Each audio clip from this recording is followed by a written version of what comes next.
An emergency summit addressing the armed conflict in the eastern part of the Democratic Republic of Congo was held this past weekend in Tanzania.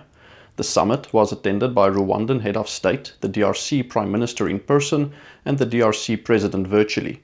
Heads of state from the 6-member East African Community and the 16-member Southern African Development Community, of which South Africa is a member, were also present. According to President Ramaphosa, one of the most significant outcomes was that the joint summit agreed on direct negotiations and dialogue resuming between all state and non-state parties, including M23. The summit called for an immediate ceasefire and peaceful resolution of the conflict through the Luanda and Nairobi processes. The army chiefs on both sides were to meet within 5 days and provide technical direction on an immediate and unconditional ceasefire. It also called for the opening of humanitarian corridors to evacuate the dead and injured. The armed conflict has spiraled since January as the Rwanda-backed rebel group M23 seized the city of Goma, the provincial capital of North Kivu province in the east of the country. The latest UN figures suggest that 2,900 people have been killed since early January as a result of the hostilities between M23 and the armed forces of the DRC. Thousands have been forced to flee, resulting in 7,000 displaced people this year alone and more than 2 million in the last 3 years. Additionally, at least 20 peacekeepers have been killed, including 14 from South Africa. With a history of 30 years of conflict in the region, it is expected that negotiations may break down, as they have several times in the last year, or that they will continue for months. We as Christians can pray that this time the negotiations will indeed bear fruit and bring some stability to the people who are suffering. The DRC is Africa's second largest country and is rich in natural resources including gold, diamonds, cobalt and copper, with vast hydropower potential and arable land. It also contains part of the Congo Basin, the world's second largest rainforest. However, despite its wealth, the nation faces severe challenges. Decades of conflict, political instability and poor governance have led to widespread poverty and displacement. The country also suffers from rapid deforestation, losing around 500,000 hectares annually due to subsistence farming and charcoal production. As a result, millions of people continue to endure instability, making the DRC one of the poorest nations in the world. M23 was formed in 2012 by former CNDP soldiers who rebelled against the DRC government, claiming ethnic discrimination despite the 2009 ceasefire agreement that meant to integrate them into the military. The group briefly occupied Goma in 2012 before being defeated, but re-emerged in 2021, seizing parts of North Kivu province. Reports suggest M23 received support from Rwanda, though this has been denied by the Rwandan government.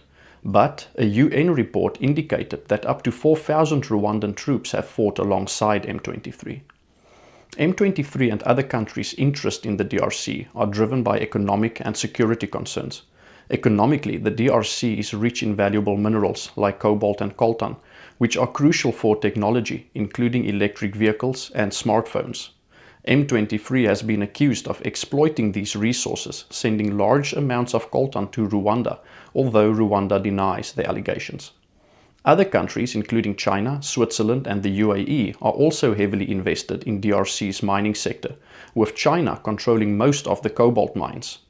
On the security side, Rwanda's involvement is linked to its desire to secure its borders, especially after the 1994 genocide, with Rwanda accusing the DRC of supporting Hutu militias responsible for the violence.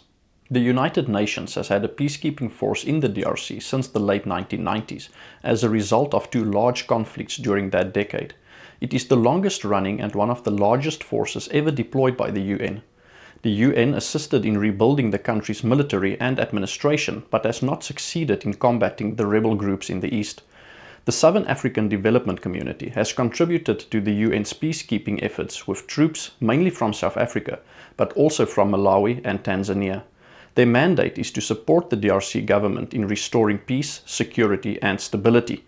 The mandate's wording implies that this is not merely a peacekeeping mission, but involves active participation.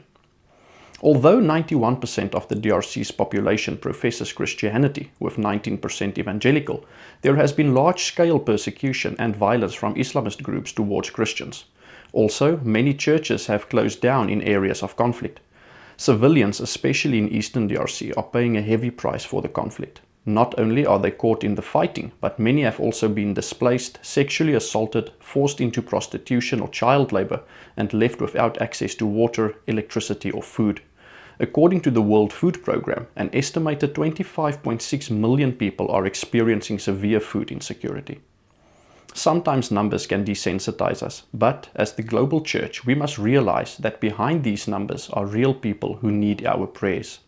Please join us in praying for the following: that the peace talks will yield genuine results, and that God will move mightily in both parties to bring stability to the affected areas. Pray for intercessors to be raised up in the DRC who will pray consistently for God's kingdom to come and for the physical and spiritual restoration of those who have suffered from this conflict for so long. And pray for the church in the DRC to remain pure and strong, keeping its focus on Jesus and serving as a rock for the people around them.